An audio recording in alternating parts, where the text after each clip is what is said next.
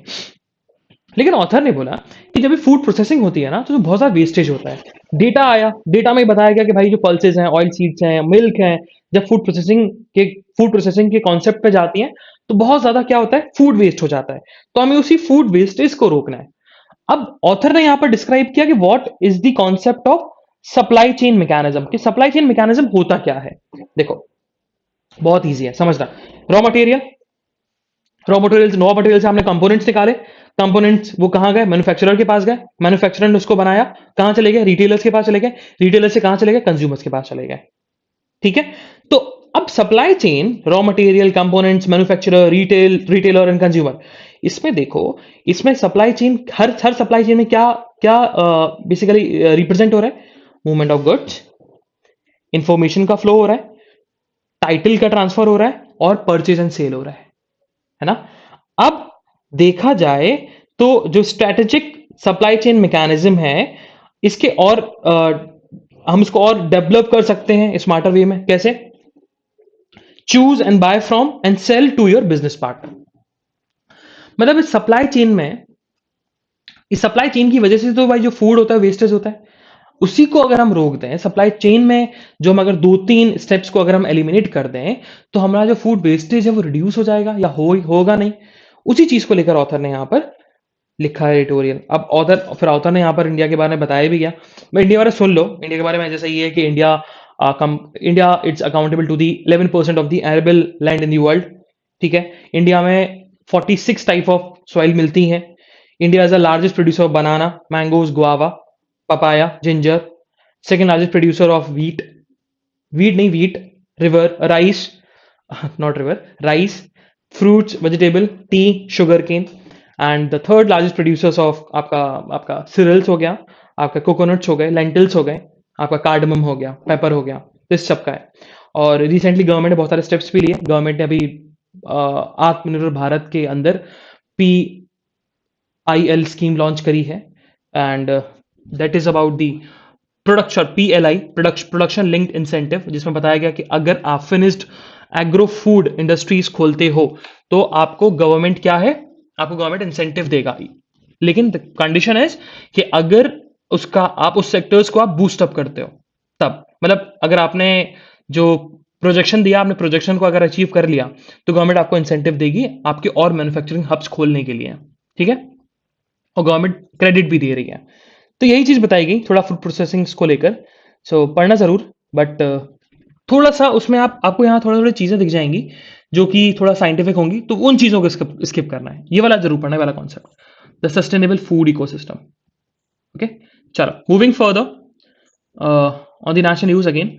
सो ये पूरा पेज ना, पूरा एडिटोरियल से उससे भरा हुआ है, आपके पॉलिटिक्स से नहीं पढ़ना है, स्किप करो।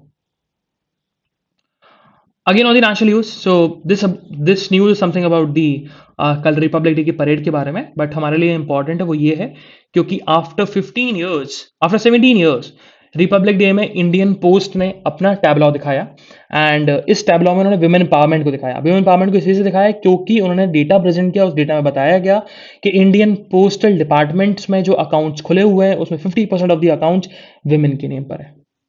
Women are the 50% account holder in the Indian Post Payment Bank and the Post Office Saving Banks में. That's a good thing. Moving further, so Central Secretariat Service में around 30% वैकेंसीज हैं। जैसे कि आप डेप्यूटी सेक्रेटरी होता है, secretary होता है, तो उनका प्रमोशंस नहीं कर रहे हो, वैकेंसीज है लेकिन प्रमोशंस नहीं कर रहे हो। डायरेक्टली रिक्रूटमेंट तो नहीं हो सकता इन पोस्ट के लिए, इनमें प्रमोशंस के थ्रू आप वैकेंसीज को फिलअप करते हो, बट 6 साल से वैकेंसीज जो है वो फिलअप ही नहीं हुई, 30% वैकेंसीज बनी हुई है, प्रमोशंस हुए नहीं। उसी चीज को लेकर लोगों ने अपनी एप्लीकेशन जो है, पिटिशन जो है, पर्सनल डिपार्टमेंट को फॉरवर्ड करी है। मूविंग फर्दर, सो कल इंडिया ने यूएन सिक्योरिटी काउंसिल में पाकिस्तान को स्लैम किया एंड उन्होंने यही बोला कि पाकिस्तान जो है ना 26/11 जो हुआ था मुंबई में टेररिस्ट अटैक, उनके जो उनके उनके जो परपिट्रेटर्स हैं उनको सपोर्ट करती है। तो दैट शोज कि पाकिस्तान कितना टेररिस्ट को सपोर्ट करने वाली है। बहुत सारे इश्यूज भी रेज किए, उन्होंने बोला कि भाई देखो, देखा जाए तो ये वॉर्स इन द सिटीज भी हो रहा है, आप वहाँ के अर्बन सेटिंग्स के आप अर्बन सेटिंग्स में आप सिविलियंस को प्रोटेक्ट नहीं कर पा रहे, तो what's happening in the rural areas वो की अनइमेजिनेबल है। ये चीज़ उन्होंने, बहुत सारी चीज़ें उन्होंने बताई हैं।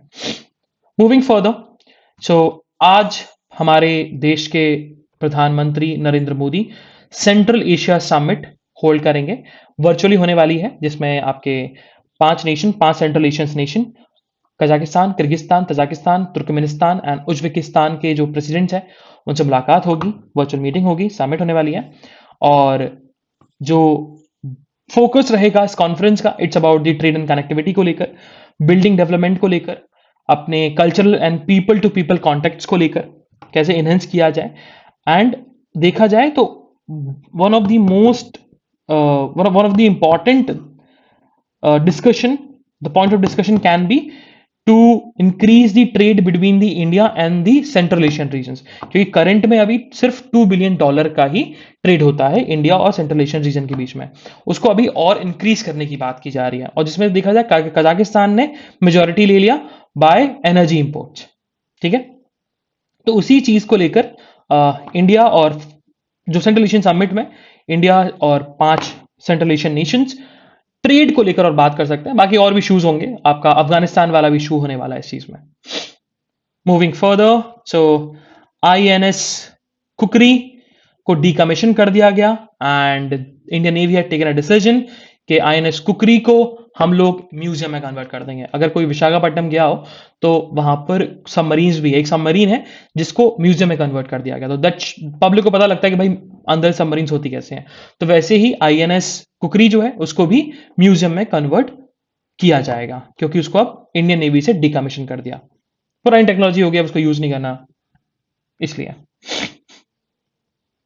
मूविंग फर्दर, सो सुप्रीम कोर्ट ने बोला है कि देखो, ड्रंक ड्राइविंग जो होता है can not be treated leniently, even though उसका एक्सीडेंट में किसी भी माइनर एक्सीडेंट हो, हमें कोई फर्क नहीं पड़ने वाला, लेकिन आप लीलियंटली नहीं लोगे आप उस एक्सीडेंट्स को।